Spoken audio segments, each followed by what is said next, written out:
You've had an investment property that's done well for you, and you're curious how you can grab onto that equity. We've got the answers for you. Hey, friend. And a Mesmer. That's me. That's my name. That's what it says in my underwear. Hey. So what are we talking about today? We're talking about taking cash out of rental properties.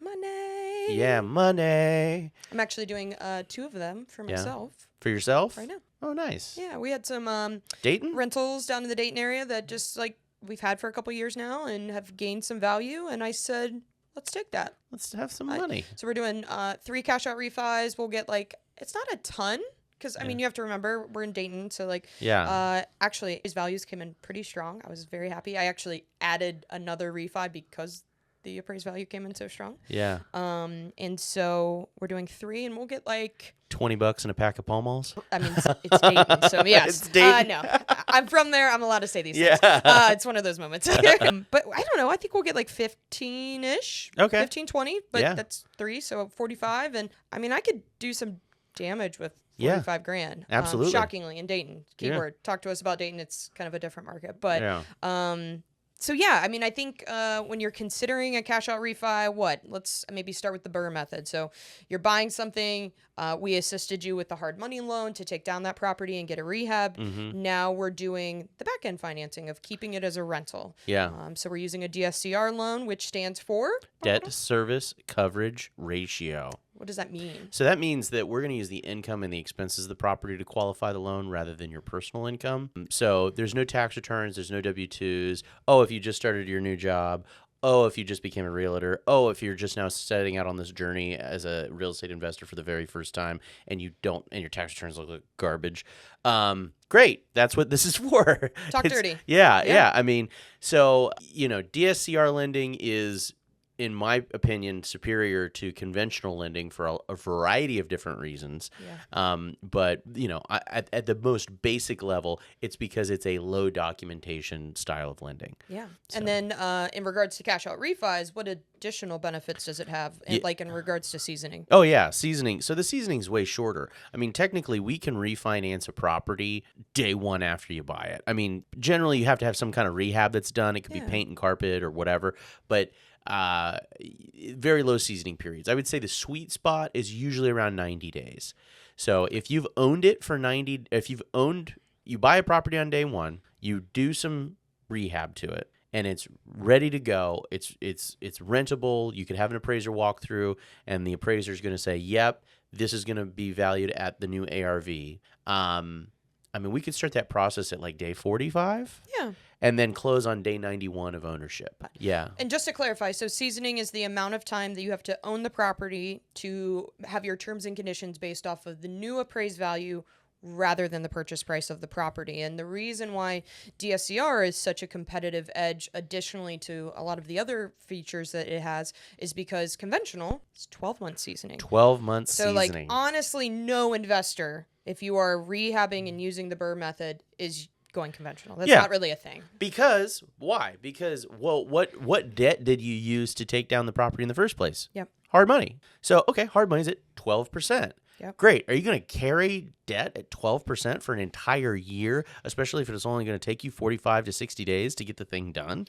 No, that doesn't make any sense. Well, and especially because DSCR rates, as of today's July 2024, just dropped recently. I actually priced out a purchase for a DSCR loan compared to a conventional loan, and it was a 0.25% difference in rate. Yeah. So to avoid income validation, to shorten your seasoning if you're going on a refi style, to close in an LLC, totally worth a 0.25% to the interest rate all day long.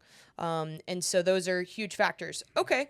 So that's your BRRRR. Yeah. This allows you to, get that cash sooner than a conventional loan. What if we already own the property? What's our story on that? Yeah.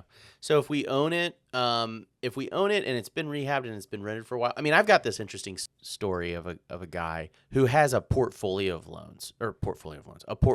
of properties. Yeah. And he's probably got 10 or 15 properties, and he wants to buy this other commercial property. And so we're looking at taking cash out of the portfolio that he owns free and clear, and using that to simply buy the commercial property. The commercial property that he wants to buy is not performing well. It doesn't look good on paper. So when we take it to a commercial lender, they're like, well, we don't want to lend on that.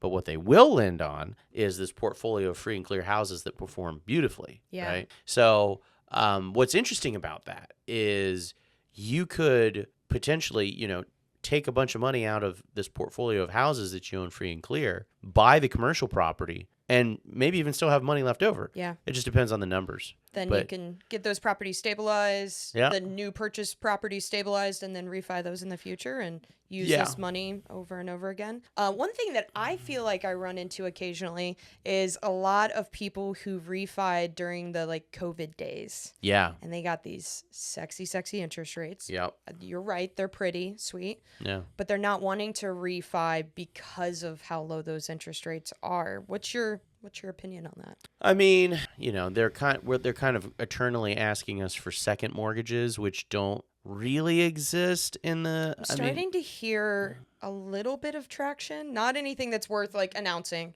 Yeah. but a little bit of traction where banks are considering Seconds. HELOCs. But to speak on that, those rates are atrocious. They're astronomical. Prime right now is 8.5 plus, any adjustments that the banks would have to that interest rate. Mhm. I mean, I don't know. I think my primary residence HELOC is 10%. Yeah. And then you add investment. I can't imagine that rate wouldn't be 12% all day long. I want to say that I saw HELOCs on investment properties at 70% CLTV. So that's combined loan to value ratio. So if you so to give you an idea of, just to demonstrate that real quick, let's say the property's worth $100,000, you owe $50 on it on the first mortgage, and you want to get a line of credit at 70% CLTV, that would give you $20,000 in a line of credit. Yeah. Because 50 between both loans, Yeah. it would take you up to $70K. Exactly. Yep. But it was 12 to 15%. Yeah. So it's at that point, it's okay, is it worth it? The question is, are you going to use the money immediately? Yeah. The only reason a HELOC would really make sense is if you're going to really use it as a revolving line. You're going to use it and pay it back ideally in full. Yeah. Use it, pay it back in full. If you're going to leave a debt on it, just refi the freaking property. And that's the thing is people want lines of credit like there's some kind of golden thing. It's okay, whether I give you a term loan or a line of credit, I'm still giving you the same amount of money. Yeah. Right? So if I give you $50,000 and it's a term loan, okay, great. Here's your $50,000. Now you can use it, and if it makes you the $50,000 that you're going to pay back, I mean it's 6 of one, half dozen of the other. Yeah. I mean, the simple fact that it's a line of credit doesn't really matter, because you're going to either make money with that money or you're not going to make money with that money. Either way, you have to pay back the $50,000. You know what I mean? You're going to make money or you're going to make money. Yeah, Come on. make money. I had a guy recently reach out to me who had an unfortunate property manager. He ended up, he's in North Carolina. The property's in Ohio. He had a property manager in Ohio that just didn't watch the property as well as he should have. And the tenant had moved out a while ago, and he was just made aware, and the house is trashed, and so he actually owns it free and clear. He came to me and said, "Hey, how can I get $60,000?" And I was like, "Well, the first thought was a HELOC, which again is not something that we personally at LFG offer, but would love to give them those resources." And so I kind of put some comments out. Didn't really hear that those things are an option right now, and so I told him, I was like, we have options for you. We can do cash out refis, and we can maybe even do a hard money loan or something like that. But I was like, what's your plan with the property? And I think that's the question that as people are considering cash out refis is, what's your plan with the property? Yeah. Are you going to hold it for a while? Okay, great. Then let's just do a standard 30-year fixed mortgage, cash out refi. Do you have anything else that you're wanting to do? Maybe this is the moment where we could take some additional cash out and you can continue your investment journey. And we'll just put you on a standard 5-year prepayment penalty, get you the best interest rate that's out there. Or are you about to offload this thing? Do you just need it cleaned up and ready so that you can sell it? And he honestly didn't have the answer. And I was like, buddy, that is step one. Step one is figuring out that answer, because if I don't know that, I don't know that I can really give you sound advice without putting you in a position where you could be seeing costs that you're not expecting. And we definitely want as much transparency as possible with that. So I think I have a call with him tomorrow to figure out what the verdict was. But it's it's little things like that you really need to know what your long-term goals are with the properties that you currently have and what you need to continue your journey if that's something you're wanting to do. Absolutely.